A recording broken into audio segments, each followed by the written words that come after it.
کسی زمانے میں سیارہ ڈائجسٹ کے اندر تقسیم ہند کی قبر کی کہانی چھپی تھی کہ قبر کھودتے کھودتے ساتھ والی قبر کھل گئی، تو لوگوں نے دیکھا کہ کفن بھی میلا نہیں ہوا۔ شوق اور جستجو کی چنگاریاں مزید روشن ہوئیں اور ایک اینٹ گری تھی تو دوسری اینٹ خود نکال دی، تو دیکھا کہ اندر تازہ گلاب کھلے ہوئے ہیں۔ خیر قبر کو بند کیا اور جستجو پیدا ہوئی کہ ہم دیکھیں یہ شخص تھا کون اور اس کی نیکی معلوم کریں تاکہ ہم بھی اس صالحیت کے ماحول میں اپنے آپ کو ڈھال کر کے یہ سعادت پا سکیں۔ تو خیر تلاش کرتے ہوئے اس کی بیوہ مل گئی جو بہت بوڑھی ہو چکی تھی، تو لوگ اس کے پاس گئے کہ تیرے شوہر کی قبر یوں کھل گئی اور ہم نے یہ منظر دیکھا، تو تم بتا سکتی ہو کہ وہ کون سا نیک عمل کرتا تھا؟ تو اس نے ذہن پہ زور دیا، کہا میرا شوہر ایک سادہ سا شخص تھا اور پڑھا لکھا بھی نہیں تھا، لیکن ہاں مجھے یاد آیا اس کا ایک عمل تھا، جب صبح کے وقت وہ مسجد میں جاتا نماز کے لیے تو لوگ قرآن کھول کے بیٹھ جاتے۔ ایک زمانہ تھا لوگ فجر کے بعد قرآن مجید کی تلاوت کیا کرتے تھے، اور گھروں میں بھی صبح کے وقت قرآن ضرور کھلتا تھا۔ اللہ وہ دور دوبارہ پلٹ کے لے آئے ہمارے لیے، اور نوجوانان امت قرآن کا چہرہ دیکھیں فیس بک کی بجائے۔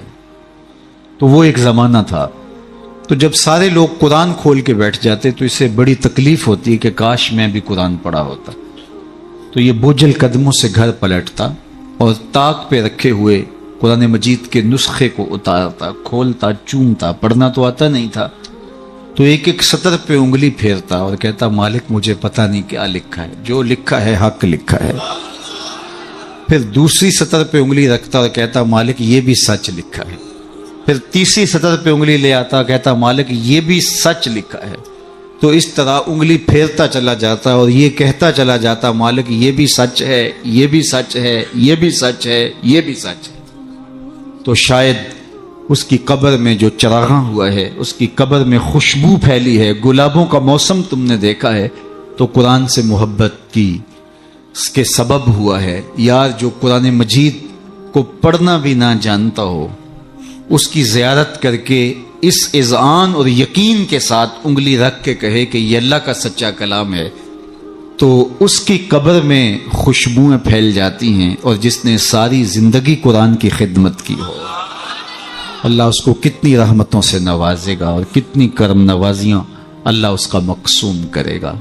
ابھی حضرت کی عمر کے حوالے سے بات ہو رہی تھی، تو مجھے امام ابو نعیم الاصفہانی سے ایک روایت جو انہوں نے حلیہ میں بیان کی کہ جو شخص 70 سال کی عمر میں انتقال کرتا ہے، اللہ اس کے بڑھاپے کا حیا کرتے بغیر حساب کے جنت عطا کرتا ہے، اور جو 80 سال کی عمر میں انتقال کرتا ہے اللہ اسے حق شفاعت بھی عطا کرتا ہے، اپنے خاندان کے کتنے لوگوں کی سفارش کر کے انہیں جنت میں لے جائے گا۔ اس لیے ہمارے دین میں بوڑھوں کی عمر کی کثرت کی وجہ سے تکریم کرنے کی تلقین کی گئی ہے، اور ہمارے صوفیہ فرماتے ہیں کہ بڑے کی تعظیم اس لیے کرو کہ اس کی نیکیاں زیادہ ہیں، اور چھوٹے کو اس نظر سے دیکھو کہ اس کے گناہ کم ہیں۔ جب ہم یہ دیکھنا شروع کر دیں گے اور اس طرح سے سوچنا شروع کر دیں گے تو پھر ہمیں کسی شخص میں پاپ اور عیب دکھائی نہیں دیں گے۔ ہمارا مطمع نظر، ہمارا انداز نگاہ یہ ہے کہ ہم دوسروں کی طرف عیب کی نسبت کرتے ہیں اور سمجھتے ہیں کہ ہم دودھ کے دھلے ہوئے ہیں، جبکہ کسی کی طرف انگلی اٹھانے سے قبل یہ سوچنا چاہیے کہ باقی ساری انگلیاں اپنی طرف اٹھ رہی ہیں۔ تو اپنے آپ کو ستھرا بتانے کی بجائے لوگوں کو اس نظر سے دیکھو کہ وہ پاک ہیں، اور اللہ تعالیٰ نے بالخصوص جو میں نے عرض کیا یہ بات ضمناً آ گئی کہ بڑھاپے کا حیا کیا ہے۔ حضرت بایزید بسطامی کی 72 سال کی عمر میں ان کا وصال ہوا، تو جب قبر میں گئے تو بعد میں کسی کو خواب میں ملے تو اس نے کہا کہ سناؤ کیا ماجرا ہوا؟ کہا میرے مالک نے مجھے جب حاضر ہوا تو کہا اے بوڑھے بتا میرے پاس کیا لے کر آیا ہے؟ تو میں نے کہا مالک بادشاہوں کی چوکھٹ پہ جب فقیر آئیں تو شہنشاہ یہ تو نہیں پوچھا کرتے کیا لے کر آئے ہو، فقیروں کو تو یہی پوچھا جاتا ہے کیا لینے آئے ہو، میں تیری رحمت کا سوالی بن کے آیا ہوں۔ اللہ نے بغیر حساب کے میری مغفرت فرما، میری بخشش فرما دی۔ اور جنہوں نے اپنی زندگیاں راہ دین پہ گزاری ہوں، حضرت سیدنا عمر رضی اللہ تعالیٰ عنہ فرماتے ہیں کہ آقا کریم علیہ السلام نے ارشاد فرمایا کہ جس شخص کے مرنے کے بعد 4 لوگوں نے اس کی اچھائی کی گواہی دے دی وہ جنتی ہے۔ 4 لوگوں نے کہا یہ بہت اچھا شخص تھا۔ تو حضرت عمر کہتے ہیں میں نے عرض کی یا رسول اللہ صلی اللہ علیہ وسلم اگر کسی کے پاس 4 گواہ نہ ہوں 3 گواہ ہوں تو آقا کریم نے فرمایا وہ بھی جنتی ہے۔ حضرت عمر فرماتے ہیں کہ میں نے عرض کی یا رسول اللہ صلی اللہ علیہ وسلم اگر کسی کے پاس 3 گواہ بھی نہ ہو 2 گواہ ہوں تو آقا کریم نے اس کے لیے بھی یہی بشارت دی۔ حضرت عمر فرمایا کرتے تھے ایک کے بارے میں نے پوچھا نہیں حضور نے بتایا نہیں، تو جس کو 2 گواہ بھی مل گئے اچھائی کے کہ وہ صالح تھا وہ نیک تھا تو اس کے لیے جنت کے در کو شادر ہیں، اور جس کی نیکی کی، جس کے تقوی کی، جس کی خدمت قرآن کی زمانہ گواہی دے تو بتاؤ اللہ کتنی ناز برداریاں کرے گا۔ جانا تو سب نہیں ہے، یہاں کسی نے بیٹھ نہیں رہنا، 100 سال بھی جئیں گے تو یہاں سے رخصت ہونا پڑے گا۔ کج کلاہوں نے بھی شہنشاہوں نے بھی یہاں سے رخصت ہونا ہے، جن کا طوطی بولتا ہے، جن کے نقارے بجتے ہیں وہ بھی یہاں نہیں بیٹھ رہیں گے۔ موت ہے ہنگامہ آرا کل زمیں خاموش میں، ڈوب جاتے ہیں سفینے موج کی آغوش میں۔ یہاں بڑے بڑے پہلوان، بڑے بڑے کج کلا اور شہنشاہ باقی نہ رہے۔ کسی نے دیکھا مقدونیہ میں ایک بوڑھی عورت ایک قبر پہ بیٹھی ہے، تو کہا کہ یہاں کیا کر رہی ہو؟ کہا یہاں میرا بیٹا سکندر دفن ہے۔ اس نے کہا کہ بڑھیا یہاں کئی سکندر آئے اور چلے گئے، تو یہ دنیا یہاں کسی نے نہیں بیٹھ رہنا، سب نے چلے جانا ہے، لیکن جانے کے انداز بھی نرالے ہوتے ہیں۔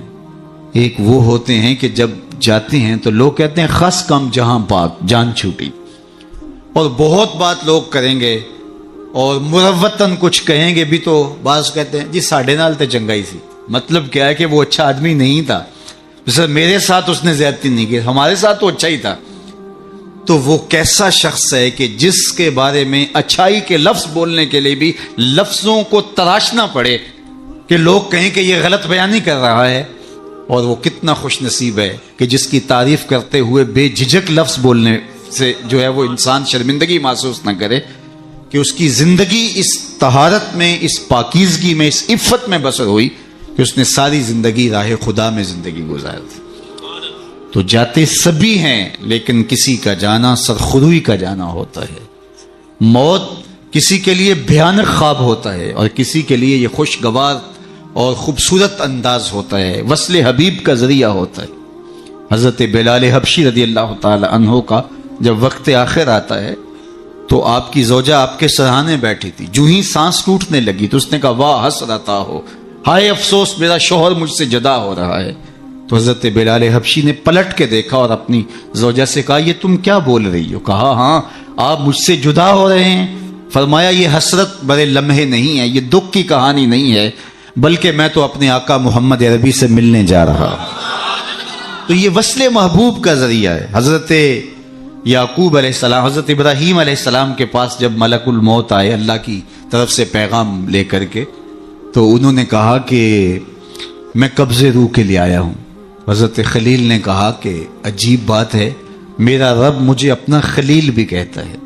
خلیل کہتے ہیں گوڑے یار کو، تو میرا رب مجھے اپنا خلیل بھی قرار دیتا ہے، اور کیا کوئی یار بھی یار کی موت چاہتا ہے؟ اور تمہیں قبض روح کے لیے بھیجا۔ کہا میں تو حکم کا پابند ہوں، عبد معمور ہوں۔ بارگاہ ہزدی میں دوبارہ حاضر ہوئے، تیرے بندے کے پاس حاضر ہوا تھا، اور یہ میسج ہے تیرے بندے کا تیرے نام کہ کیا کوئی یار بھی یار کی موت چاہتا ہے؟ تو کہا اے اسرائیل پھر جا میرے خلیل کو میرا سلام دے اور کہے کبھی ایسا بھی ہوا ہے یار یار کو بلائے اور وہ ملنے بھی نہ آئے۔ تو روح بے چین ہو گئی، کہا دیر نہ کر جلدی قبض کر لے۔ تو یہ تو اس لمحے کے انتظار میں ہوتے ہیں، موت میں فرق ہوتا ہے. رومی نے بڑی خوبصورت مثال سے دونوں اموات کا ذکر کیا ہے. اس شخص کی کہانی جو اس دنیا میں عیش و عشرت کر کے آخرت کو بھول جاتا ہے، اور اس شخص کی کہانی جس کا مطمع نظر آخرت ہوتی ہے اور وہ اس دنیا کو آخرت کے لیے گزارتا ہے. چونکہ یہ آخرت کی کھیتی ہے، یہ بوائی کا موسم ہے، آخرت کٹائی کا موسم ہے. بوائی کے موسم میں جو کسان مٹی سے مٹی ہو جاتا ہے، سحری کے وقت اٹھتا ہے، کھیتوں میں ہل جوتتا ہے، جڑی بوٹیاں تلف کرتا ہے، بیج ڈالتا ہے، سہاگا دیتا ہے، پانی ڈالتا ہے، تو کٹائی کے موسم میں فصل بھی وہی اٹھاتا ہے. اور جو بوائی کے موسم میں کلف لگے لباس پہن کے گھومتا ہے، آوارگی کرتا ہے، سحری کے وقت اٹھ نہیں پاتا، کھیتوں کو جاتا نہیں، جڑی بوٹیاں تلف نہیں کرتا، تو کٹائی کے موسم کے اندر اس کے ہاتھ کچھ نہیں آتا. یہ مزرع الاخرہ ہے، یہ بوائی کا موسم ہے، آخرت کٹائی کا موسم ہے. تو جس نے اس زندگی کو آخرت کے لیے گزارا اور دیکھا کہ میں اس دنیا پہ آیا کیوں ہوں، مقصد زندگی کیا تھا، مقصود زیست کیا تھا، کیوں اس دنیا پہ میں آیا ہوں، تو وہی سرخرو کامیاب ہے. رومی کا انداز تمثیل کا ہے اور وہ سادہ لفظوں میں بات کرتے ہیں، روح تک اتر جاتی ہے.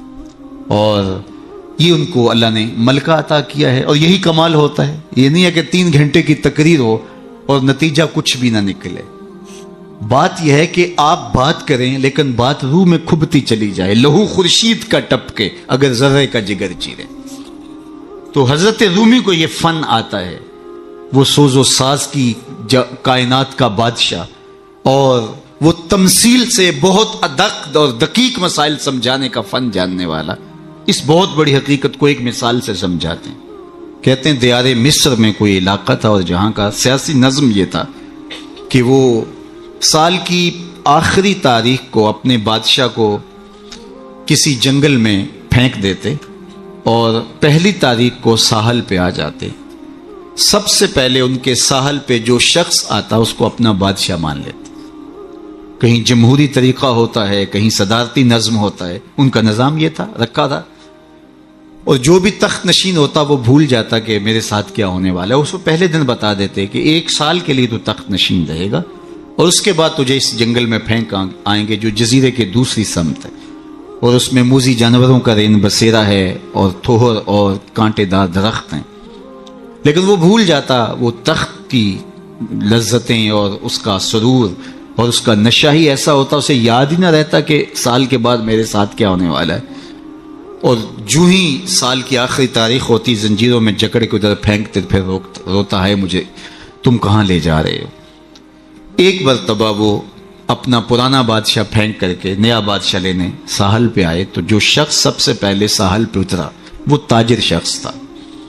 اس کے گلے میں پھولوں کے ہار ڈالے، گارڈ آف آنر پیش کیا. اس نے کہا یہ کیا ہے میرے لیے؟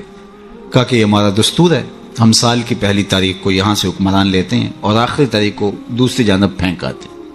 اس نے کہا اتنا بھیانک انجام ہے تو میں تمہارا بادشاہ بننے کے لیے تیار نہیں. اس نے کہا تو چاہے نہ چاہے باندھ کے بھی تخت پہ بٹھانا پڑا، یہ ہمارا ضابطہ ہے.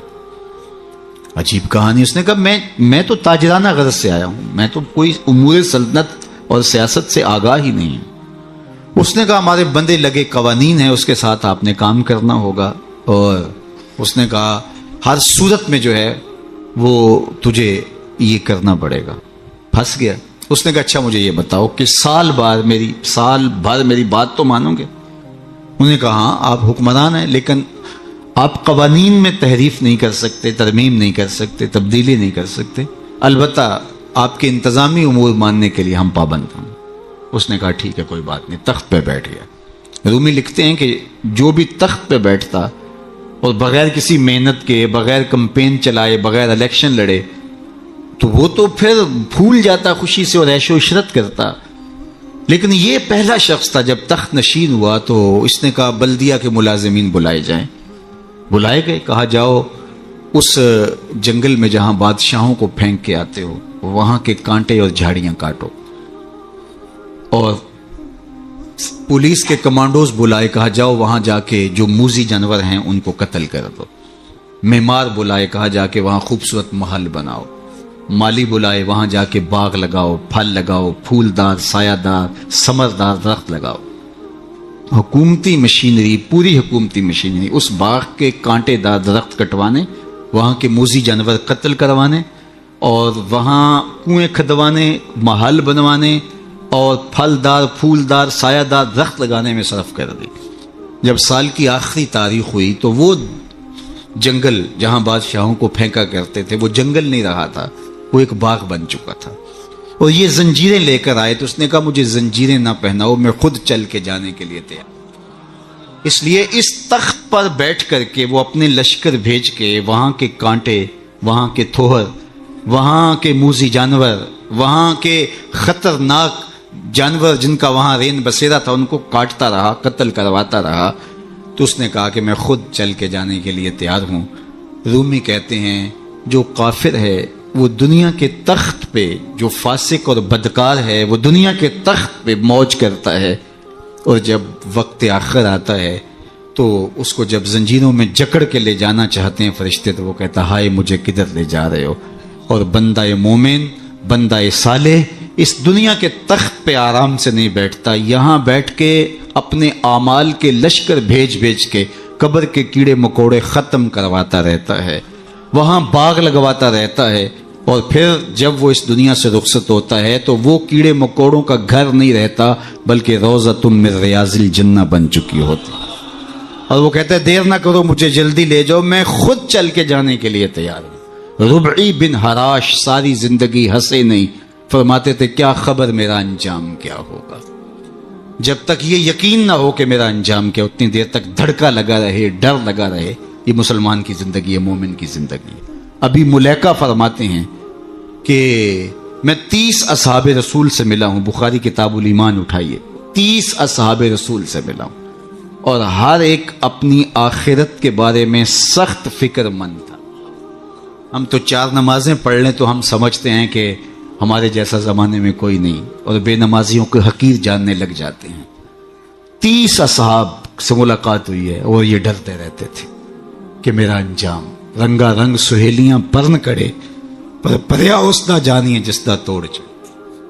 انما الاعمال بالخواتیم، اعمال کا دار و مدار حسن خاتمہ پہ ہے، جس کا اخیر ٹھیک ہو گیا۔ ورنہ کتنے لوگ ہیں کہ زندگی ساری اچھی، انجام بخیر نہیں ہو۔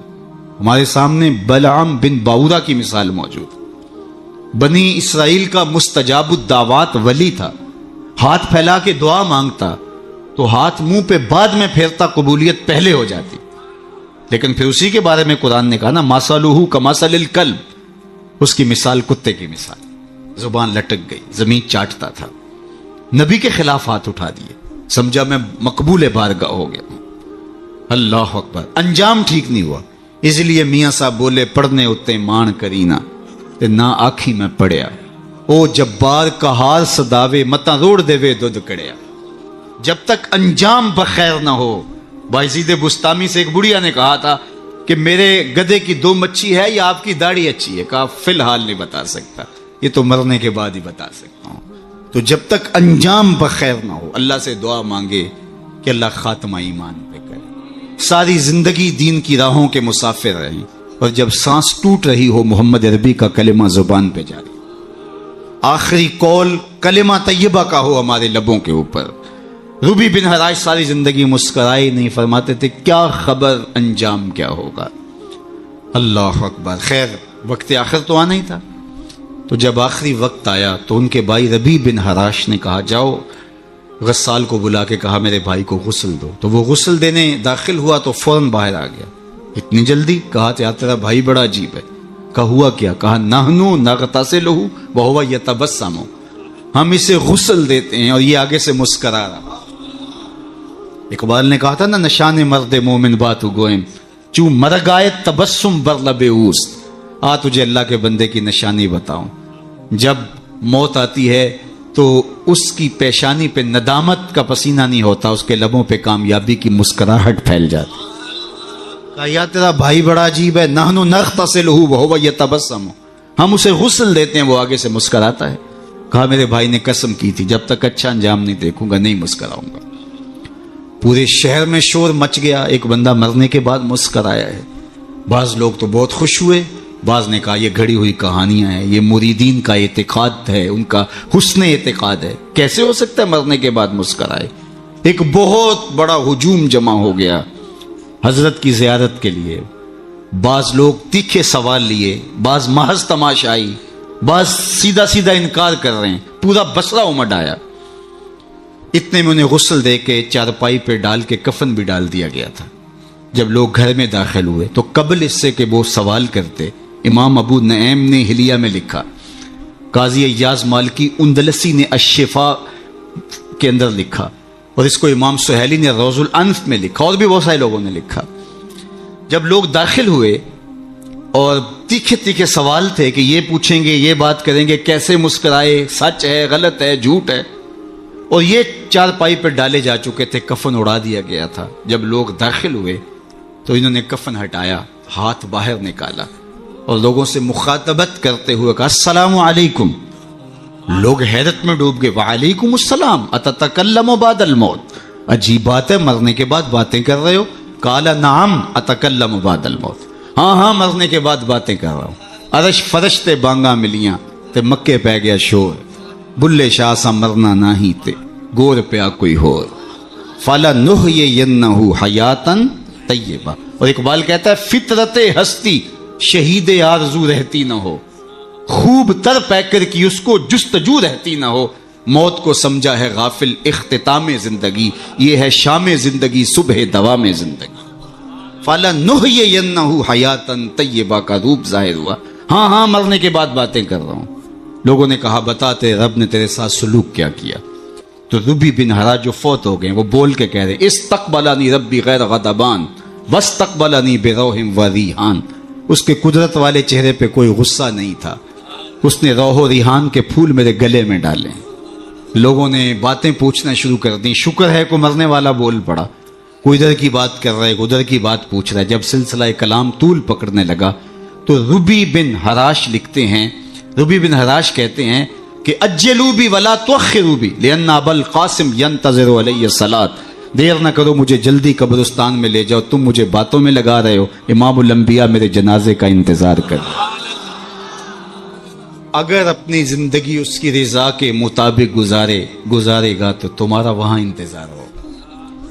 مرنے کا فرق ہے، ہر کوئی مرتا ہے، لیکن یہ مرنا جو یاد الہی میں اپنے آپ کو ڈبو دے، اور مرنے سے قبل جو مر جائے، موتو قبل ان تموتو، صوفیہ تو یہی کہتے ہیں نا کہ مرنے سے قبل مر جاؤ.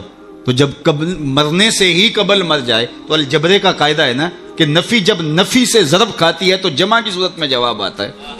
تو جو پہلے ہی مرا ہوا تھا، اپنے آپ کو، اپنے نفس کو اس نے مار دیا، اپنی خواہشات کو ترک کر دیا، تو وہ موتو قبل ان تموتو کے زمرے میں تھا. تو پھر موت کو موت آئی تو نفی سے ٹکرائی تو حیات بن گئی. تو یہ حیات طیبہ کی صورت بن کے سامنے آئی اور ابھری. اس لیے اللہ والے قبروں میں جا کر بھی جو ہے وہ ایک حیات طیبہ اور ایک زندگی، پاکیزہ زندگی کا نور پاتے ہیں. اور اللہ تعالیٰ ان کے ذریعے سے لوگوں کی فیض رسانی کا سامان کرتا ہے. ورنہ دنیا کے اوپر آئے، آ کے چلے گئے، آج ان کا نام و نشان بھی نہیں ہے. جن کے طوطی بولتے تھے، نقارے بجتے تھے، آل ساسان 3150 سال ایران پہ حکومت کرتے رہے. آج آل ساسان کا دنیا نام بھی نہیں جانتی. مشتاق نے کہا تھا مٹ گیا مشتاق دل سے رنگے یاد رفتگاں، پھول مہنگے ہو گئے قبریں پرانی ہو گئی. قبروں کے نشان بھی یاد نہیں ہوتے. پوتے کو لے کر کے دادا جاتا ہے، تمہارے پردادا کی یہاں کر کے کہیں قبر ہوتی تھی، اور قبر بارش کے آثار مٹا چکے ہوتے ہیں، وہ ڈھونڈتا پھرتا ہے قبر کہاں تھی، نشان بھی باقی نہیں رہتے. لیکن جنہوں نے اپنی زندگیاں اللہ کے نام پہ گزاری ہوتی ہیں، دیکھیے ہزار سال بیت گئے، آج بھی ان کی قبر پہ چراغاں ہو رہا. کیسی رونقیں اور کیسی تازگیاں اور کیسی فرحتیں. آپ لاہور جاتے ہیں نا تو راوی کے اس پار جہانگیر کا مقبرہ ہے، وہاں دن کو جائیں یا شام کو آپ کو حسرتیں برستی دکھائی دیں. اب ایک پارک بن گیا جس کے دم سے تھوڑی سی رونق ہے، لیکن احاطہ مزار پہ اگر آپ جائیں تو وہاں آپ کو قرآن پڑھنے والے لوگ موجود نہیں ملیں گے، تاش کھیلنے والی ٹولیاں بیٹھی نظر آئیں گی. وہاں آپ کو تازہ گلاب نہیں ملیں گے، وہاں آپ کو جانوروں کی بینٹیں پڑی ہوئی نظر آئیں. وہ مطلق العنان حکمران بر صغیر پاک و ہند کا آج حسرتیں برس. بالکل اس کے ساتھ ملکہ نور جہاں کا مقبرہ ہے. جب بادشاہ تخت پہ بیٹھتا تھا تو ملکہ پیچھے بیٹھتی تھی، اور بادشاہ کا فیصلہ اسے کوئی پسند نہیں ہوتا تو پیچھے سے کمر ٹھونکتی، بادشاہ فیصلہ تبدیل کر دیتا. جس کے اشارہ ابرو پر ہندوستان کی تقدیر کے فیصلے لکھے تھے، نیچے اندھیرے میں اس کی بھی قبر ہے. اور ان کی اپنی بیٹی زیب النساء کا شعر لوح مزار پہ کندہ ہے: بر مزار ماں غریباں نہ چراغ نہ گلے، نہ پرے پروانہ سوزت نہ صدائے بلبلے. ہم غریبوں کی قبر پہ نہ کوئی چراغ جلانے آئے گا، نہ کوئی پھول ڈالنے. آج غریب بنے ہیں. جو بر صغیر کی پوری راجدھانی کے مالک تھے آج غریب بنے. بر مزار ماں غریباں، یہ شہزادی کا شعر ہے. بر مزار ماں غریباں نہ چراغ نہ گلے، نہ پرے پروانہ سوزت نہ صدائے بلبلے. نہ بلبل گیت گانے آتا ہے اور نہ پروانہ پر جلانے آتا ہے. یہ میں بادشاہوں کی کہانی سنا رہا ہوں. یہ راوی کے اس پار کی کہانی ہے. اب راوی کا پل پار کر جائیں. ایک لوح مزار ادھر بھی ہے. یہاں تو لکھا ہے بر مزار ماں غریباں نہ چراغ نہ گلے، اور وہاں لکھا ہے گنج بخش فیض عالم مظہر نور خدا، نا کساں را پیر کامل کاملاں را رہنما. اب میں نے اور آپ نے دیکھنا ہے ہم کس زمرے میں آنا ہے، کن کے ساتھ جڑنا ہے، کن سے وابستگی اختیار کرنی ہے، کس دائرے میں آنا ہے. سلطنت روم کا شہنشاہ، اس دور کی سپر طاقت. لیکن اگر میں آپ سے پوچھوں جس زمانے میں میرے حضور آئے تھے اس زمانے کے خاقان کا نام کیا ہے، تو آپ میں سے کوئی بتا سکتا ہے؟ میں علماء کو چھوڑتا ہوں، تاریخ کا گہرا مطالعہ کسی کا ہو تو الگ بات ہے. لیکن اگر پوچھوں جس دور میں میرے حضور آئے اس دور کے خاقان کا نام کیا تھا، شاید کوئی نہ بتا سکے. اچھا میں پوچھتا ہوں اس دور کے کیسر کا نام کیا تھا؟ اس دور کا ٹرمپ تو وہی تھا نا، لیکن آج اس کا نام کوئی بھی نہیں جانتا. چلو میں پوچھتا ہوں اس دور کے کسرا کا نام کیا تھا؟ سوائے تاریخ کے طالب علموں کے کوئی نہیں بتا سکے گا. چلو میں یہ پوچھتا ہوں، اور اس مجلس میں موجود سب سے کم عمر بچے سے پوچھتا ہوں کہ جس زمانے میں میرے حضور آئے میرے حضور کے مؤذن کا نام کیا تھا؟ تو وہ سر اٹھا کے بلال حبشی کا نام لے گا. یار اس دور کی سپر طاقت کے مطلق العنان حکمران کا نام تو زمانے کو یاد نہیں ہے. کیسر کا نام، کسرا کا نام، خاقان کا نام زمانے کو یاد نہیں ہے، لیکن بلال حبشی کا نام آج بھی سینوں پہ لکھا ہے. تو اقبال تڑپ کے بولا، اقبال یہ کس کے عشق کا فیض عام ہے، رومی فنا ہوا حبشی کو دوا. شہنشاہ روم کا نام بھی زمانے کو یاد نہیں، رومی فنا ہوا حبشی کو دوام ہے، تو دوام محمد عربی کے قدموں میں ہے. سارا نور اسی چوکھٹ پہ ہے، سارے اجالے اور ساری روشنیاں حضور علیہ السلام کے قدموں سے پھوٹتی ہیں. تو جب سارا نور ملتا ہی یہاں سے ہے، سارے اجالے اسی دہلیز سے خیرات کی صورت میں میسر آتے ہیں، تو وہ اپنی ساری زندگی حضور کے نام پہ لگا. اقبال کے سارے کلام کا رس نچوڑیں تو جو خلاصہ نکلتا ہے وہ یہ ہے: بمصطفیٰ برساں خیش را کے دی ہماؤست، اگر بہو نہ رسیدی تمام بولا بیست. اگر اپنے آپ کو کھینچ کے تو حضور کے قدموں تک لے گیا تو زندگی کا سارا جمال تجھے نصیب ہے. اور اگر تو حضور کے قدموں تک نہیں پہنچ سکا تو کلمہ پڑھ کے بھی ابو لہب کا ابو لہب ہی رہے. آئیے میں اور آپ اپنے آپ کو کھینچ کے حضور کی چوکھٹ پہ لے آئیں، حضور کی دہلیز پہ لے آئیں. ہمارے یہ سادات، یہ علماء، یہ پیران عظام، یہ بزرگان دین اسی پیغام کو لے کر کے میدان عمل میں موجود ہیں. اپنی زندگیاں انہوں نے اسی لیے وقف کی ہیں کہ لوگوں کو حضور سے جوڑا جائے، حضور سے وابستگی، آقا کریم سے دل بستگی، حضور سے تعلق خاطر قلبی ربط پیدا ہو جائے. اور یہ جتنا مضبوط ہوگا زندگی اس قدر ہی جمال پرور ہوتی چلی جائے گی.